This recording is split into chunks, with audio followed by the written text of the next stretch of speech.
الأوضة في بيت عيلة الشيخ رمزي كانت مقفولة من سنين، 20 سنة بالتمام. الناس كلها كانت فاكرة إنها مخزن، حتى العيال الكبار معرفوش عنها حاجة، لحد ما في يوم حفيد الشيخ قرر يفتحها. ليه؟ لأنه كان بيدور على كرتونة ألعاب قديمة، بس اللي لقاه ما كانش لعب. أول ما فتح الباب شم ريحة غريبة، عاملة زي ريحة حاجات مكمكمة ومبخر. دخل جوه لقى صورة كبيرة متعلقة على الحيطة، صورته هو.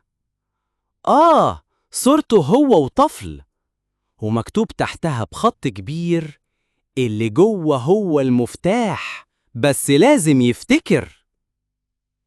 ابتدى يدور في الأوضة، لقى مراية قديمة.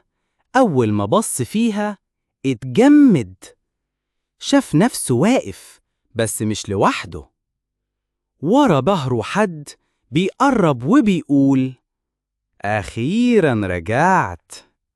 فجأة النور طفى والباب اتقفل لوحده.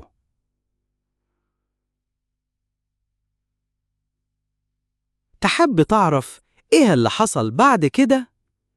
استنى الجزء التاني قريب جداً، بس قبل ما تخرج اعمل لايك وسبسكرايب، وقولي في الكومنتات: انت تقدر تفتح باب مقفول من 20 سنة؟